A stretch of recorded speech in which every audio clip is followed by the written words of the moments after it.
Hello dear 7th class students. So we were on the chapter physical and chemical changes. हम लोग कर रहे थे chapter physical and chemical changes. आज आगे चलते हैं इस chapter के साथ. So we did some example of chemical changes, जैसे किसी चीज़ पे जंग लग जाना, जंग को हम बोलते हैं रस्टिंग, किसी चीज़ पे ब्लड लग जाना, ब्लड की क्लॉटिंग होना और बर्निंग ऑफ फूड होना, ये सब कुछ क्या है, केमिकल चेंजेस हैं.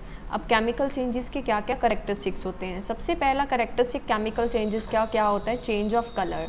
जहाँ चेंज ऑफ कलर आपको ऑब्जर्व होता है, सपोज हम लैब में भी एक्सपेरिमेंट परफॉर्म करेंगे, एक ऐसी रिएक्शन जिसमें चेंज ऑफ कलर प्रोड्यूस होता है उसको हम क्या बोलते हैं, a chemical change. For example अगर आपने एक आलू मीन्स पोटैटो को कट किया, पोटैटो को कट करके हम थोड़ी देर के लिए रखते हैं तो हम देखते हैं वो काला पड़ना स्टार्ट हो जाता है. So that is the chemical change. Banana को पील करके ऐसे रखा, ठीक है, तो वहाँ पे भी हम कलर चेंज होता है. एप्पल के साथ भी कलर चेंज होता है, तो वो केमिकल रिएक्शन हो रही है in the presence of oxygen. So that is the chemical change. Next is the energy change. एक ऐसी रिएक्शन जिसमें चेंज ऑफ एनर्जी हो, वो भी कौन सी रिएक्शन होती है, केमिकल रिएक्शन ही होती है. जैसे कि हम लोग रिलीज ऑफ एनर्जी करते हैं, कार्बन कंबाइन होता है ऑक्सीजन के साथ और क्या बनता है, carbon dioxide plus energy. You can see here carbon plus O2 gives out CO2 plus heat. Heat is in the form of energy. So this is also one of the chemical change. Absorption of energy भी chemical change है, ठीक है. ऐसी reaction जिसमें heat बाहर निकलती है वो कौन सी रिएक्शन होती है, एक्सोथर्मिक रिएक्शन, ठीक है. और ऐसी रिएक्शन जिसमें हीट इन्वॉल्व होती है, जैसे कैल्शियम कार्बोनेट में अगर हीट इन्वॉल्व हो रही है तो उसको हम कौन सी रिएक्शन बोलते हैं, एंडोथर्मिक रिएक्शन, ठीक है. CaCO3 in the presence of heat, CaCO3 को अगर हम हीट करते हैं ये टूट जाता है CO प्लस CO2 में, ठीक है. तो ये कौन सी रिएक्शन है, endothermic reaction. Next is evolution of gas. जिस रिएक्शन में गैस की एवोल्यूशन होगी उसको हम कौन सी रिएक्शन बोलेंगे, केमिकल चेंज रिएक्शन ही बोलेंगे. जैसे कि बेकिंग सोडा की बात करें तो बेकिंग सोडा का फॉर्मूला क्या होता है, NaHCO3, ठीक है. NaHCO3 को हमने लाइम वाटर के अंदर डाला, ठीक है, तो हमें बबल्स दिखने स्टार्ट हो जाते हैं. वो बबल्स क्या है, gas evolved, right. Fourth is the change of state. जब भी चेंज ऑफ स्टेट होता है, जैसे हाइड्रोजन ऑक्सीजन के साथ मिलके क्या बना देता है, वाटर बना देता है, ठीक है. जब भी चेंज ऑफ स्टेट होता है वो भी कौन सा चेंज होता है, केमिकल चेंज ही होता है. नेक्स्ट अगर हम बात करते हैं कि अगर दो डिफरेंट स्टेट्स हैं, एक लिक्विड है, मरकरी लिक्विड है और गैसियस के फॉर्म में ऑक्सीजन है, तो वो क्या बना देता है, सॉलिड बना देता है. तो ये भी क्या है, चेंज ऑफ स्टेट का ही एग्जांपल है. Formation of precipitates. प्रेसिपिटेट्स का मतलब क्या होता है कि जैसे एक टेस्ट ट्यूब है, इसके यहाँ पे प्रेसिपिटेट्स जम जाते हैं, छोटे छोटे पार्टिकल्स जम जाते हैं. So those are the precipitates. जैसे कि sodium chloride. Sodium chloride means NaCl में हमने AgNO3 डाला, AgNO3 मीन्स सिल्वर नाइट्रेट डाला, तो हम क्या देखते हैं, AgCl के वाइट कलर के PPTs बनने स्टार्ट हो जाते हैं. जैसे कि सॉल्ट तैयार हुई होती है वैसे ही PPTs लगते हैं. नेक्स्ट केमिकल चेंज का एक सबसे बड़ा एग्जाम्पल है प्रोडक्शन ऑफ स्मेल. देखो जब भी हमारा कोई भी फ्रूट फ्रिज में गल जाता है, सपोज मैंगो की बात करते हैं, वो पड़ा रहता है गल जाता है, तो उसमें से स्मेल आनी स्टार्ट हो जाती है. तो किसी भी चीज़ में से पंजेंट स्मेल आनी स्टार्ट हो, प्रोडक्शन ऑफ स्मेल हो, तो वो कौन सा चेंज होता है, वो एक केमिकल चेंज होता है. Now what are the importance of chemical change. Chemical change के क्या क्या इंपॉर्टेंस हैं. केमिकल चेंज हमारी एवरीडे लाइफ में बहुत ही ज़्यादा है. जितने भी नए सब्सटेंस बन रहे हैं वो केमिकल चेंज से बन रहे हैं. अगर हमें किसी और से मेटल एक्सट्रैक्ट करना है, आयरन एक्सट्रैक्ट करना है, वो भी कैसे बन रहा है, केमिकल चेंजेस से, ठीक है. A medicine is the end product of a chain of chemical reaction. Chemical reaction से ये मेडिसिन बन रही है. New materials, plastic detergents are produced by chemical reactions. Indeed, very new material is discovered by studying the chemical changes. Now, what is the difference between physical and chemical changes? This is very very important question, ठीक है. Physical changes के क्या होता है कि जिसमें कोई भी नया सब्सटेंस फॉर्म नहीं होता, लेकिन केमिकल चेंज में नया सब्सटेंस फॉर्म होता है. Only physical properties such as colour, shape, physical state are changed, but इसके अंदर सारी केमिकल प्रॉपर्टीज चेंज हो जाती हैं. फिजिकल चेंज एक टेम्परेरी चेंज है, लेकिन केमिकल चेंज एक परमानेंट चेंज है. अगर आलू को काट के रखा, उसके ऊपर ब्लैक कलर आ गया, वो ब्लैक से आप दोबारा आलू को सही नहीं कर सकते हैं. The original form of the substance can B obtained easily by physical methods and the original substance can not be obtained by the chemical methods. Now what is rusting of iron. Rust का मतलब क्या होता है, किसी भी चीज़ पे जंग लग जाना. आयरन मीन्स आयरन पे, ठीक है, लोहे पे. आयरन एक सबसे स्ट्रॉन्गेस्ट मेटल है जिसकी हाई टेंसाइल स्ट्रेंथ होती है, बड़ा मुश्किल होता है इसको तोड़ना, ठीक है, लेकिन आयरन बड़ी जल्दी से कोरोजन पकड़ लेता है, बड़ी जल्दी से जंग लग जाता है। अब जंग किसकी वजह से लगता है? आपको पता है हमारे पास क्या है? ऑक्सीजन, और जब बारिश आती है तो पानी। अगर आपने उस आयरन के गेट पे पेंट ना करवाया हो तो ऑक्सीजन और पानी की वजह से उसके ऊपर क्या लग जाती है? जंग। जंग का फॉर्मूला, रस्ट का फॉर्मूला क्या होता है? Iron plus oxygen plus water. XH2O means कितना भी पानी हो सकता है यहाँ पे, तो वो क्या दे देते हैं? Fe2O3.XH2O। ठीक है, सो अगर कोई भी आयरन पिलर है या आयरन की कोई चीज़ है तो उसको हम हमेशा क्या करते हैं? हम उसको पेंट करवा के रखते हैं। क्यों पेंट करवा के रखते हैं? क्योंकि आयरन एक इतना स्ट्रॉन्ग मटेरियल है, आयरन बड़ी जल्दी से रस्ट के कांटेक्ट में आ जाता है, जंग के कांटेक्ट में आ जाता है।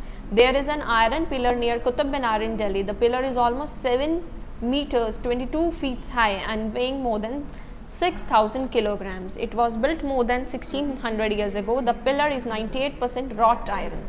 ठीक है, it has attracted the attention of both scientists and tourists from all parts of the world to accept the highest level of the skill achieved by the ancient Indian iron smiths. Iron smiths mean जो लोहे का सामान बनाते हैं in the metal technology as back as 1600 years ago. ठीक है, तो वो क्या कह रहे हैं कि अभी भी कुतुब मीनार के पास एक आयरन पिलर है, ठीक है, जो बहुत लंबी फीट्स का बना हुआ है। अब रस्टिंग तो हो गई, लेकिन रस्टिंग को हम प्रिवेंट कैसे करेंगे? प्रिवेंट कैसे कर सकते हैं? सबसे पहला प्रोसेस क्या है? पेंट करवा के। जब भी हम अपने घर का गेट लगवाते हैं हम साथ ही उसके पेंट करवा देते हैं, कोटिंग करवा देते हैं पेंट की, सो दैट मॉइस्चर और ऑक्सीजन उसके कांटेक्ट में ना आए। ठीक है, अब आपको पता है कई बार हम कुंडी लगा रहे होते हैं, वो अटक जाती है, वो सही से लगती नहीं है, उसके ऊपर जंग लग जाता है, तो हम क्या करते हैं? उसकी ऑयलिंग कर देते हैं, मीन्स ग्रीसिंग कर देते हैं। थर्ड प्रोसेस इज गैल्वेनाइजेशन, जो आज के टाइम पे टॉप पे चल रहा है। Now what is galvanisation? Galvanisation में क्या होता है? जिंक की परत चढ़ा दी जाती है आयरन के ऊपर, सो दैट कभी भी फ्यूचर में आयरन के सब्सटेंस पे जंग ना लगे। अब आयरन को प्रिवेंट करने के लिए आयरन की मिक्सिंग होती है, उस मिक्सिंग वाले प्रोसेस को हम क्या बोल देते हैं? अलॉय। आयरन का हम अलॉय बना देते हैं। Now what is alloy? Metal और नॉन मेटल आपस में जुड़ के क्या बना देते हैं? अलॉय बना देते हैं। जितने भी हमारे घर के यूटेंसिल्स होते हैं, यूटेंसिल्स का मतलब क्या होता है? जितने भी हमारे घर के बर्तन होते हैं, ठीक है, वो किससे बने हुए हैं? अलॉय से। आप देख सकते हैं आयरन के बर्तन पे तो जंग लग जाएगी, लेकिन अलॉय वाले बर्तन पे कभी भी जंग नहीं लगती। ठीक है, तो ये जितने भी क्रोमियम, निकल, मॉलिबेंडम, टाइटेनियम, ये सारे क्या हैं? ये स्टेनलेस स्टील में बनाने के काम आते हैं और इससे हमारे रस्टिंग नहीं होती है। Now what is crystallisation? Crystallisation क्या होता है? क्रिस्टल्स क्या होते हैं? छोटे छोटे पीसेस होते हैं, जैसे चीनी के दाने होते हैं वैसे ही क्रिस्टल्स होते हैं, सैचुरेटेड सॉल्यूशन से बने होते हैं, कूल करके क्रिस्टल्स हमेशा बनते हैं। ठीक है, crystallisation is a physical change. Physical change कैसे है ये समझना बड़े ध्यान से। The pure crystalline substance can be obtain from the solution from impure salt. For example common salt is obtain by evaporation of sea water. मैंने एक कटोरी में सी वाटर लिया और उस कटोरी को गैस के ऊपर रख दिया और यहाँ ऊपर से ढक दिया, तो इवेपोरेशन की वजह से मैं देखूंगी वापसी में लास्ट में क्या बच जाएगा? सिर्फ और सिर्फ सॉल्ट ही बच जाएगा। लार्ज क्रिस्टल्स, वो सॉल्ट के क्या बचे हैं? लास्ट में क्रिस्टल्स बचे हैं।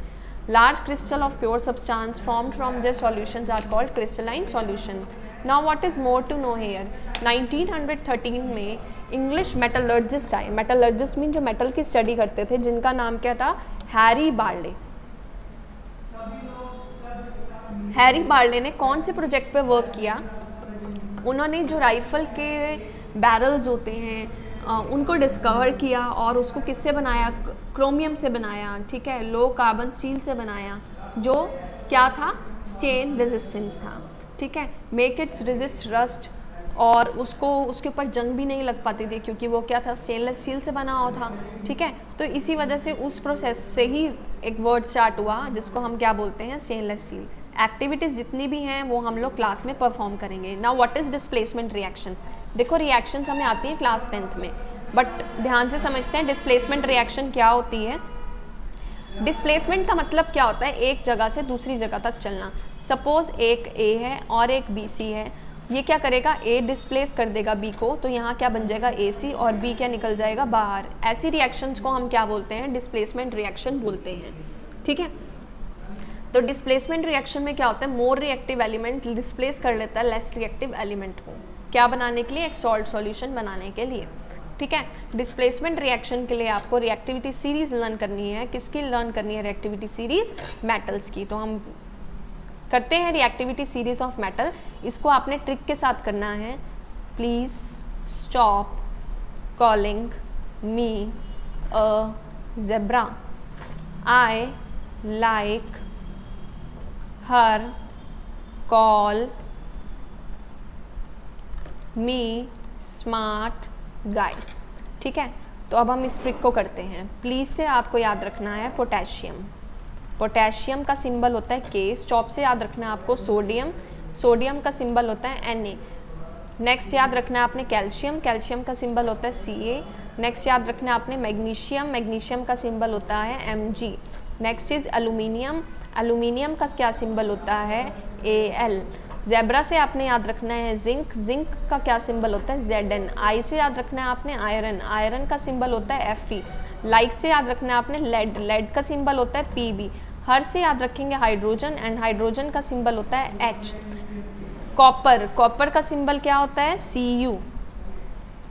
मी मरकरी, मरकरी का क्या सिंबल होता है Hg। स्मार्ट, सिल्वर, सिल्वर का क्या सिंबल होता है Ag। ठीक है, नेक्स्ट इज गोल्ड, गोल्ड का क्या सिंबल होता है Au। अब आपने याद रखना है ये सारी रिएक्टिविटी सीरीज। रिएक्टिविटी सीरीज में जो सबसे पहला वाला एलिमेंट होता है वो मोर रिएक्टिव होता है, एंड जो सबसे आखिरी वाला एलिमेंट होगा वो क्या होगा, लीस्ट रिएक्टिव होगा। चलो एग्जाम्पल की तरफ चलते हैं। डिस्प्लेसमेंट रिएक्शन में यहाँ पे क्या दिया हुआ हमें, आयरन, तो आयरन को मैंने कर लिया है यहाँ पे सर्कल। यहाँ क्या दिया हुआ है, कॉपर सल्फेट, कॉपर सल्फेट में यहाँ पे क्या है, कॉपर।